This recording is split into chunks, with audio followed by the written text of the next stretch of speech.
Hello, hello.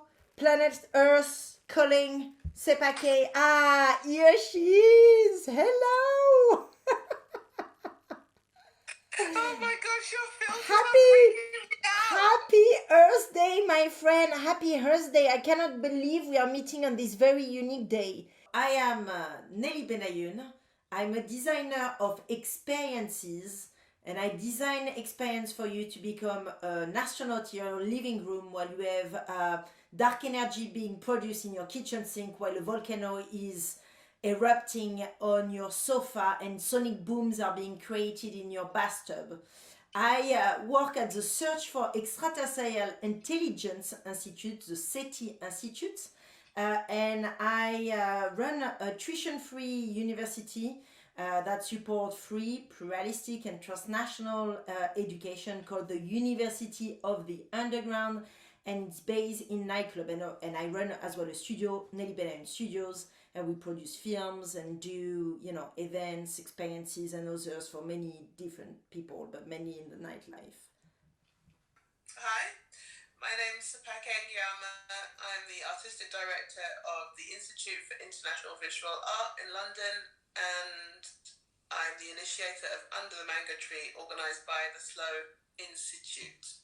So tell me, like, where have you been? I mean, it's like a while I've not seen you. I mean, obviously I've been going in different parts of the galaxy, and You really, what I've noticed also is that the galaxy is orbiting around you.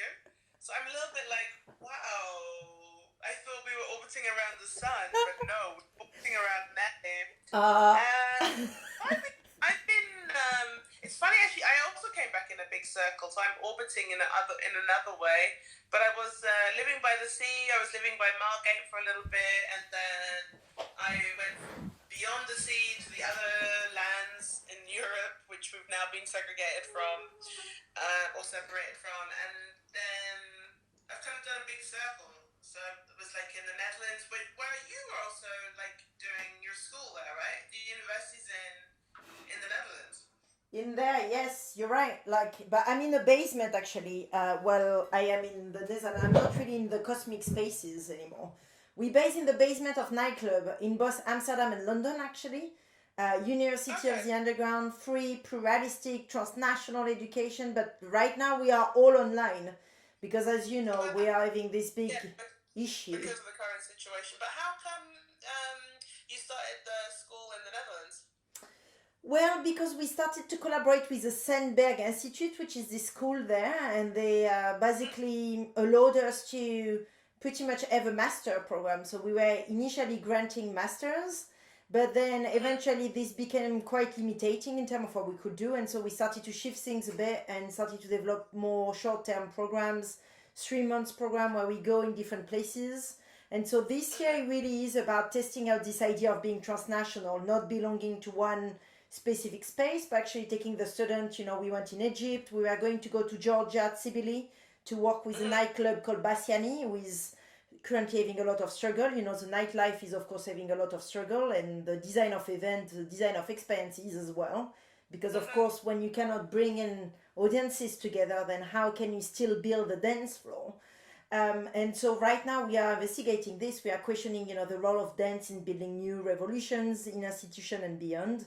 And really, the University of the Underground is about that. It's really the idea of defining using different discipline. We are not puritanistic at all in that sense. Like we really try to actually bring in that notion of plurality into the way that we consider and think about structures, and we think about institutions and what they do for us, and how politics, economics, sociology, all the big themes can be completely rethought through, from a different perspective. So right now it's Earth Day, but what if we were to start looking at it from the perspective of another planet, for example, or from another alien species? Then it will bring in a whole range of very interesting conversation.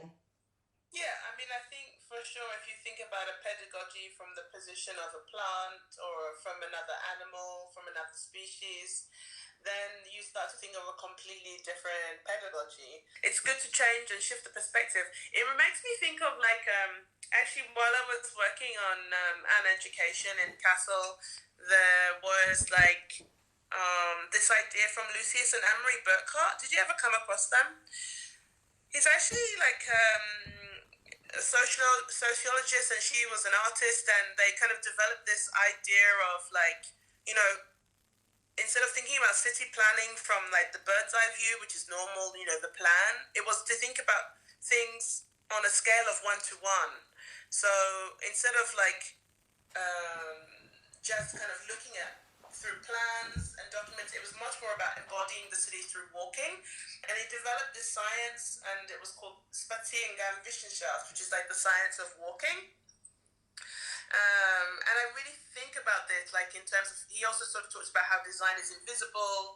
I really feel like it's really interesting to sort of think about how the shift is not something. He also talked about the shift between the night and the day, and who occupies the day and who occupies the night. And so it's kind of interesting when you sort of talk about learning in the nightclub or learning in those kinds of spaces, because already the body is doing something different when it comes to the later evening part of the evening as opposed to the daytime. And the way that we've been conditioned to learn in a certain kind of way, that we feel like, you know, you sit in a chair, the chair does something quite specific to you.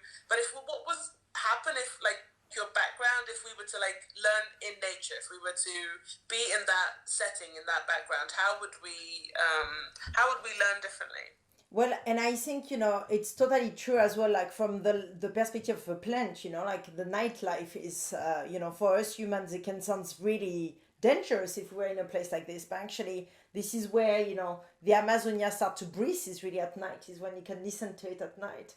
But, you know, I mean, look, I've not seen you for quite a while, and I would love to hear a bit more about, you know, under the mango tree and like all of the different conversation you've been setting up. And, you know, I mean, like me right now with, you know, kind of left without, without a job because I cannot design any more events. Then tell me, how do you still maintain conversation? Like, and tell me a bit more about Mango Tree as well. But how do you think about new form of conversation? You know, in the, you know, in your practice. So under the mango tree comes from well, it comes in like many directions.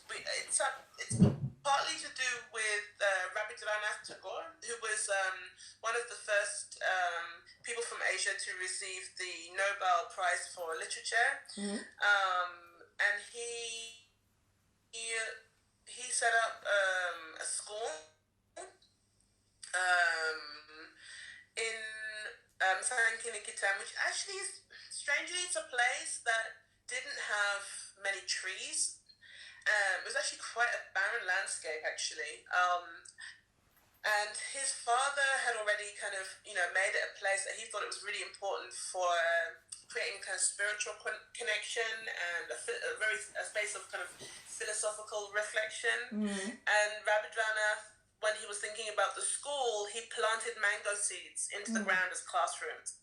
So that's like, you know, thinking about the tree in itself as a form of like design that provides shade, it provides support for your back. Many people can gather underneath it as a space of gathering, basically. So what this got me thinking about, because actually Rabindranath was not really interested in like academic learning. He was interested in how can we learn from nature? What does it mean if we, you know, learn, you know, outside of these kinds of academic structures?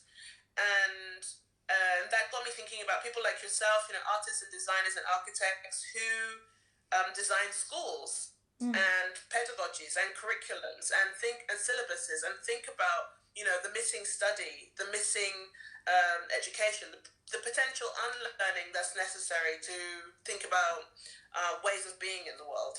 So yeah, like that's under the mango tree. And what's really amazing for me is that the first one happened while Documenta 14 was taking place, and the energy from that space was so vital that we continued.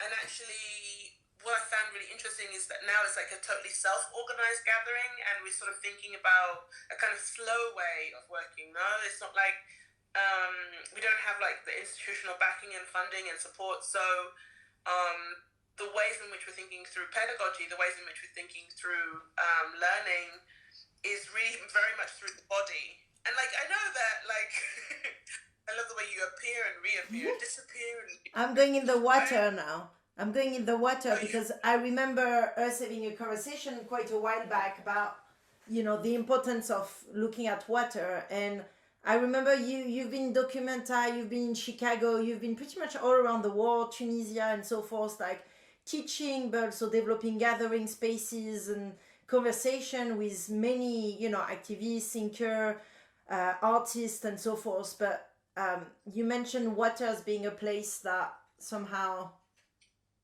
is still finding you. It's like you've gone for a swim. I've been floating. Well, I mean, it's a question that I'm constantly wondering, actually.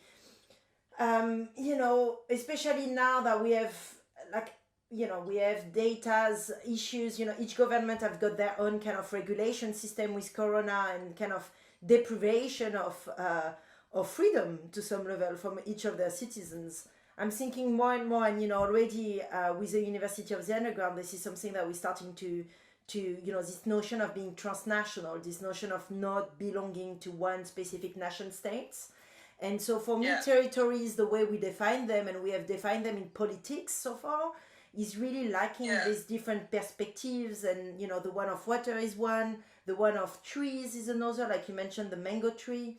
So how can we maybe take this opportunity to start shifting a bit our thought process? And I don't know if this will happen virtually. I mean, right now it is happening virtually. I think you and I are shifting species just with this silly, like, Instagram.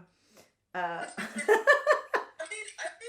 was thinking about like the forest curriculum.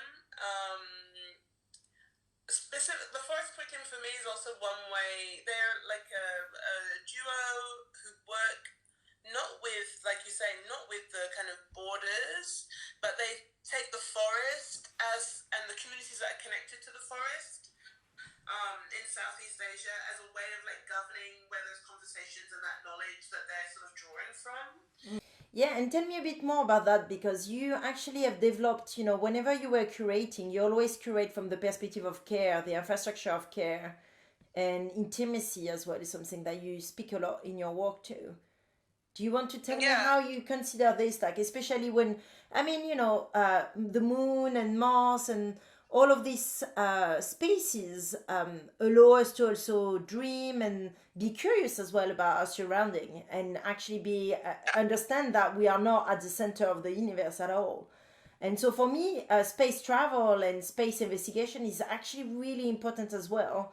Yes, we need to sort out what's happening on the planet for sure, but it just gives us again this notion of like bigger perspective than just a homocentric one. But how do you consider, like, even not just for the debate of like space or no space, but how in the current context can we make sure, current context meaning what we are currently living with Corona, how do we maintain these spaces of care? A lot of people are just finding themselves at home, not being able to dream anymore, not being able to, have any support as well.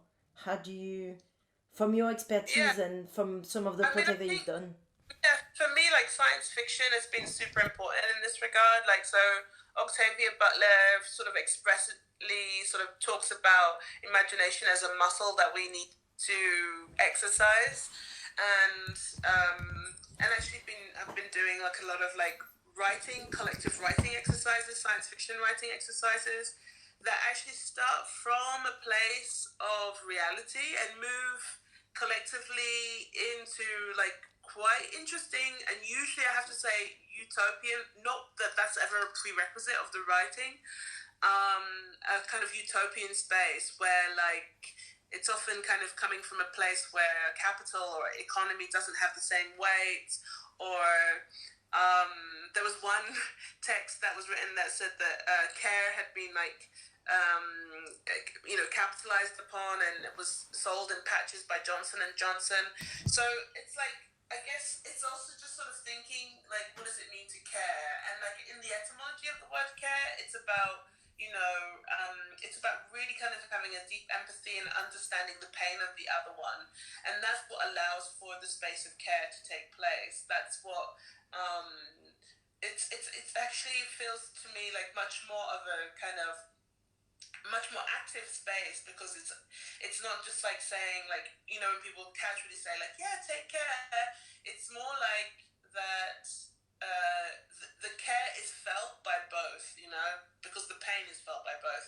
And this idea is like really like a sort of center that sort of drives the narrative with The Parable of the Soul, which is written by Octavia Butler, and the main character suffers from hyper-empathy. And that hyper-empathy being that whenever she sees the pain of somebody, she also senses that pain.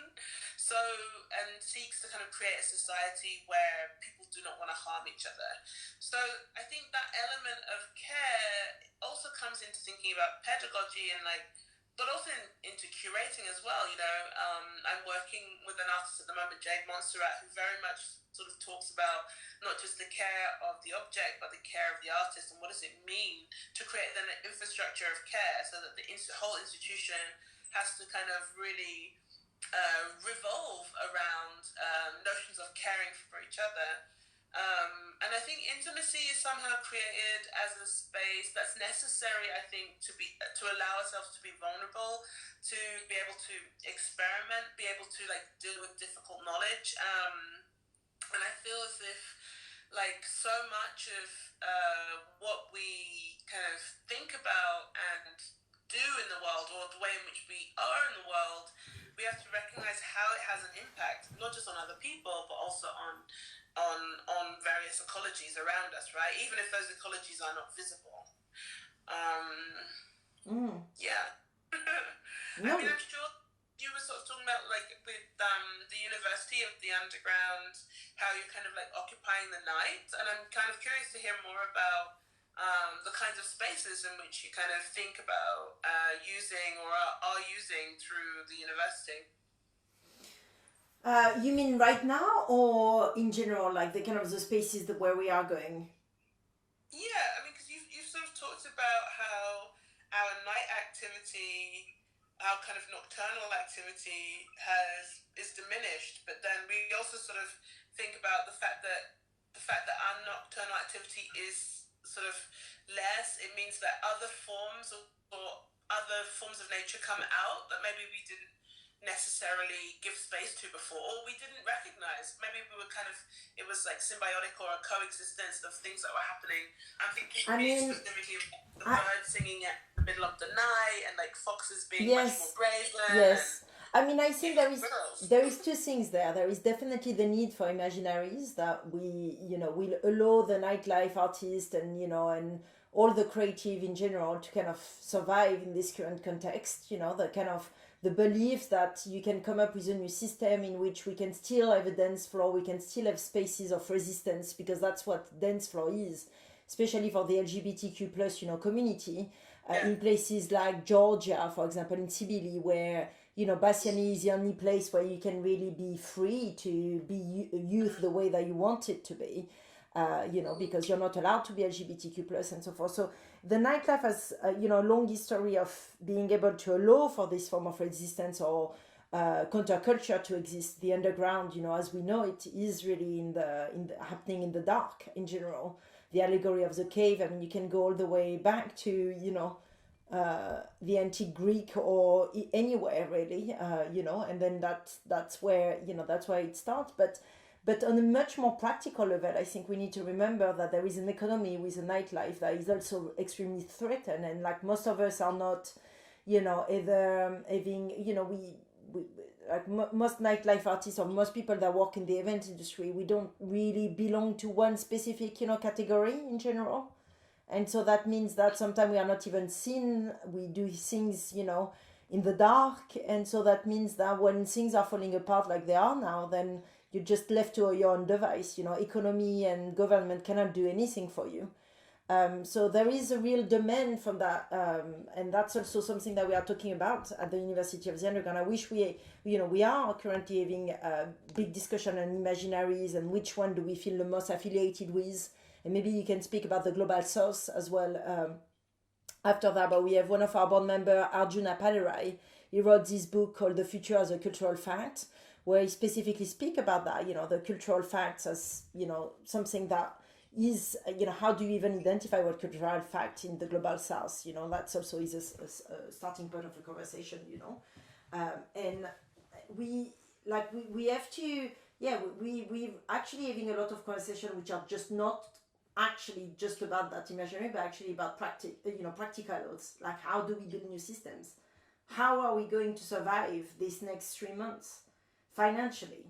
And so that's a real struggle. Like that's a real struggle, and we are all trying to figure out how the digital realm can become one of that. But also how can we, people don't tend to want to pay for content on the digital platforms. So you have to start a new culture of that. If you like a content, if you like a culture, if you like, or if you want to support a counterculture from existing even in the next 3 months, then you're going to have to chime in. You're going to have to support them. And then there is that side of things, which is kind of more immediate, and then there is a kind of the long-term thinking of that. Obviously, capitalism, the way that we know it, is kind of showcasing it's been showcasing it to, for a really long time. I mean, it's not just the start where we realize that this is completely deficient. But I think it's going to be a real focus of at least all of the students. How can we actually take this opportunity to look at cryptocurrency, look at, the dark side of the internet, so we can actually build new economical system for ourselves. And that's where we are now. So, considering Earth Day, I would like us to consider the support of Free Home University, which is a pedagogy, a school that brings together the knowledge of the land from people who've worked the land and have lived there a long time, with newcomers to Italy who also have a knowledge of the land but are learning a new language, learning a new culture. And how do you bring these two worlds together? And I think it's such important work that they do in thinking through different pedagogies, similar to University of the Underground, through like feminist pedagogies, but also really playing an important role in reconsidering our relationship to the Earth. Happy Earth Day. Happy Earth Day. And I would like to nominate, the University of the Underground, which is a charity, right? And what we do is we provide free, pluralistic, and transnational education everywhere. Right now we are online, so everyone can join us. And we teach students how to use the plurality of discipline available to them to try and rethink system, rethink basically institutions, and make use of linguistics, make use of politics, economics, but also theatrical practices, experiential practices, and events to shift perspective in many different places. Dimensions also.